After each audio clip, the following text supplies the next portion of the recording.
So hello everyone, तो कैसे हैं आप लोग? बढ़िया। वेलकम बैक टू चैनल और स्वागत है आपका आज के सेशन में, जहां पे मैं आज आपको बताऊंगा स्टैंडर्ड मैथ्स का ब्लूप्रिंट। गुजरात बोर्ड का ऑफिशियली ब्लूप्रिंट जो है कुछ दिन पहले ऑलमोस्ट आ चुका है। ठीक है, तो उसका जो स्टैंडर्ड मैथ्स का ब्लूप्रिंट है, कौन से चैप्टर का मार्क्स कितना है, वेटेज कितना होगा, है ना, तो टोटल चीजें मैं आज आपको बता दूंगा। और स्टैंडर्ड मैथ्स में आपको कौन कौन से मिनिमम चैप्टर आपको करके जाने चाहिए ताकि आपका स्कोर बहुत अच्छा रहे। ठीक है, तो आइए शुरू करते हैं। फटाफट से पेन और कॉपी लेके नोट डाउन कर लेना जो चीजें आपके काम की लगे।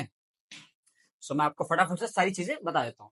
तो जैसे आपने पेपर पैटर्न वगैरह अभी तक आप एग्जाम देते आए हो स्कूल्स में, ट्यूशंस में, एग्जैक्ट सेम पैटर्न है ना। 24 मार्क्स के आपके जो सेक्शन ए के क्वेश्चन होते हैं वो होने ही होने हैं। 4 सेक्शन आएंगे, सेक्शन ए, सेक्शन बी, सी और डी। सेक्शन ए के अंदर जो सवाल होंगे वो ट्विस्टेड हो सकते हैं, MCQ, fill in the blanks, true false वगैरह वगैरह आ सकते हैं। ठीक है, आप आ सकते हैं क्या, आएंगे वही आएंगे। ठीक है, और बी सी डी में सेक्शन बी आपके 2 मार्क का सवाल होगा, सेक्शन सी में 3 मार्क के क्वेश्चन होंगे और सेक्शन डी में 4 मार्क के क्वेश्चन आएंगे। ठीक है, तो चलिए चेकआउट करते हैं। सेक्शन ए के अंदर जैसे मैंने आपको बताया था ना, क्वेश्चन नंबर 1 से लेकर 24 है ना, 1 मार्क के क्वेश्चन होंगे, सारे कंपलसरी होंगे, सारे के सारे करने ही होंगे आपको। जो भी एक स्टूडेंट के मार्क्स स्टैंडर्ड मैथ्स में अगर कटते हैं तो वो मोस्टली जो है ना सेक्शन ए में कटने के चांसेस ज्यादा होते हैं। अगर कोई ऐसा स्टूडेंट है जिसने सारी तैयारी कर रखी है, उसे सारे क्वेश्चन सॉल्व कर रखे हैं, सब कुछ उसे आ रहा है, ठीक है, तो उस सिचुएशन में भी अगर उसके मार्क्स कटने कहीं पे चांसेस है तो वो सेक्शन ए है। तो किस पॉइंट पे कैसा एक सवाल आ सकता है ना, वो एक ऐसा सवाल बन सकता है जो आपको वहां पे ना है, क्योंकि सेक्शन ए के अंदर जो क्वेश्चन होते हैं वो एक्चुअली ट्विस्टेड होते हैं। ठीक है, तो उस चीज का आप ध्यान रखना, सेक्शन ए की बहुत अच्छे से प्रैक्टिस कर लेना, क्योंकि section B C D 2 marks, 3 marks, 4 marks का जो क्वेश्चन है वो ऑलमोस्ट आपकी एनसीईआरटी से ही होने वाला है। तो अगर आपने एनसीईआरटी 3 बार, 4 बार, 5 बार, 6 बार, 10, 15 बार सॉल्व कर रखी है तो कॉन्ग्रेचुलेशन, आप अच्छा स्कोर कर लोगे। ठीक है, लेकिन इतनी बार एनसीईआरटी करने का मतलब ये नहीं कि हाँ आप सेक्शन ए सारे सॉल्व कर लो ना। सेक्शन ए में ही ऐसा मतलब हो तो जाएंगे, है ना, एक आध सवाल ऐसा हो सकता है। ठीक है, तो आप सेक्शन ए की प्रिपरेशन बहुत ढंग से कर लीजिएगा। ओके, उसके बाद सेक्शन बी है आपका। सेक्शन बी के अंदर आपको जो है 25 to 37 टोटल 13 क्वेश्चन आएंगे, और 13 में से, इन 13 सवालों में से आपको कोई भी 9 सवाल करने होंगे, एनी नाइन। ये बहुत काम की चीज है आपके लिए। ठीक है, 13 में से अपनी चॉइस से जो आपको अच्छा लगे, सिर्फ 9 क्वेश्चन करने हैं। ठीक है, और विद कैलकुलेशन करने होंगे। सेक्शन सी के अंदर 3 मार्क के क्वेश्चन आएंगे, मतलब टोटल 9 क्वेश्चन होंगे, और 9 में से आपको सिर्फ 6 करने हैं। बेसिक में भी सेम फॉर्मेट है ये। एंड सिमिलरली सेक्शन डी के अंदर आपको 4 मार्क के क्वेश्चन में थियरम वगैरह आएंगे। ठीक है, और उसमें 8 सवाल होंगे, 8 में से आपको कोई भी 5 करने हैं, एनी 5। ठीक है, अब ये सब चीजें अगर आप समझ जाते हैं तो अब आपको दिखा देता हूं मैं वेटेज। ये आपके चैप्टर के वेटेज है।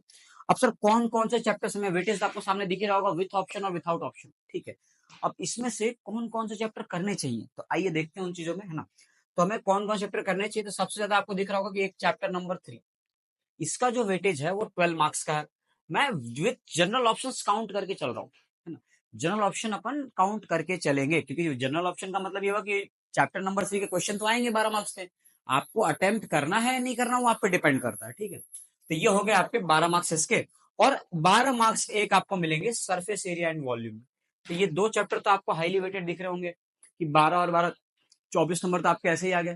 ठीक है, और 80 में से आपको पास होने के लिए, खैर देखो अगर आप पास होने के लिए पढ़ो तो आपको स्टैंडर्ड लेना ही नहीं था। स्टैंडर्ड लेके अगर आप ये क्वेश्चन रखते हो अपने मन में कि हाँ सर अच्छा स्कोर करने के लिए कौन कौन से पेपर पढ़ने चाहिए, तो फिर तो वो तो सवाल ही गलत। स्टैंडर्ड मैथ्स अगर आपने लिया तो इट मीन हाँ आपको पूरा कवर तो करना ही चाहिए। ठीक है, स्टिल ये हाई वेट वाले चैप्टर आप देख लो ना, एक आपको सरफेस एरिया वॉल्यूम ढंग से कर लेना चाहिए, और प्लस आपको pair of linear equation two variable आप ढंग से कर लो, तो आपको 12 और 12 तो ये मार्क्स ऐसे ही मिल जाएंगे। ठीक है, अपार्ट फ्रॉम दिस आप एक चैप्टर और ऐड कर लीजिए, दैट इज स्टैटिस्टिक्स, जो आपको 10 मार्क्स देगा। ठीक है, तो ये 3 चैप्टर्स मिला के आपको जो है 34 मार्क्स मिल जाएंगे, सिर्फ 3 चैप्टर्स। और जो पास होने वाली क्राइटेरिया है ना कि 28 मार्क्स पासिंग है ना, तो वो आप बस ये 3 चैप्टर्स के थ्रू ही आप पास तो आराम से हो जाओगे। अब बात आती है सर अच्छा स्कोर कैसे करें, तो जो जिस चैप्टर का वेटेज थोड़ा ज्यादा है आप उन चैप्टर को प्रेफरेंस दीजिए। अब ज्यादा वेटेज मतलब मेरा कहने का मतलब ये कि चैप्टर नंबर ये हो जाएगा आपका 5, है ना, इसके अंदर 9 मार्क्स का वेटेज है। चैप्टर नंबर 6 9 मार्क्स का वेटेज है। ठीक है, एंड सिमिलरली चैप्टर नंबर आपका 10 सर्कल, ये भी आपके 9 मार्क्स का वेटेज है इसके अंदर। और इसी तरीके से एक चैप्टर नंबर आपका 2 पॉलिनोमियल, जो कि बहुत ही आसान चैप्टर है, पॉलिनोमियल्स बहुत ही आसान है, बट 9 मार्क्स का आ रहा है। तो वो है ना, एक ऐसा ना कि लुटाने वाली बात है कि हाँ ठीक है मार्क्स लुटाए जा रहे हैं ना, तो वहां पे पीछे मत हटना, जहां पे कोई लुटाई जाए ना वहां पे जाके लूट लिया करो। ठीक है, तो यहाँ पे नंबर लुटाया जा रहा था, जाके लूट लो, ठीक है। पॉलिनोमियल्स वगैरह कर लेना आप लोग। अब इसके बाद अगर आप इन चैप्टर्स को ऐड कर लेते हो तो आप देखो 9 9 9 है ना, और एक और 9, टोटल 36 मार्क्स आपके और ऐड हो जाएंगे। तो इसके लिए अगर आप इन चैप्टर्स को ऐड कर लोगे तो टोटल आपका जो है स्कोर करने की जो प्रोबेबिलिटी है वो बहुत ज्यादा बढ़ जाएगी, आप अच्छा स्कोर कर पाओगे। तो आपको दिख रहा होगा आप बहुत इजीली इसमें जो है 70 मार्क्स तो आपके इन्हीं चैप्टर से आ जाएंगे। मतलब रेस्ट चैप्टर्स अगर आप छोड़ भी देते हो ना तब भी आपके 80 में से 70 मार्क्स आ जाएंगे। और स्कूल वाले तो इंटरनल आपको देंगे ही देंगे। तो ये मिनिमम चैप्टर्स है कि आप इन्हें तो करके ही जाए, क्योंकि सिर्फ इन चैप्टर्स के भरोसे आप 80 में से 70 स्कोर कर सकते हो।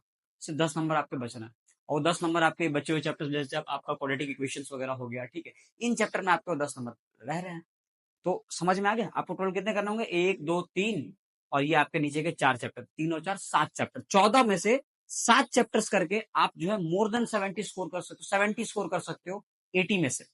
और अगर वही आपने, अगर मैं आउट ऑफ 100 की बात करूं तो आउट ऑफ 100 आपका 80 प्लस आपके मार्क्स हो जाएंगे, 85 प्लस हो जाएंगे, ठीक है। हाँ, अगर इन बाकी चैप्टर्स को भी आपने कवर कर लिया, अगर आप टारगेट लेके चल रहे हो, आपको 100 आउट ऑफ 100 स्कोर करना है, 90 प्लस स्कोर करना है, तो नो डाउट आपको सारी की सारी चीजें कवर करनी पड़ेगी। क्लियर?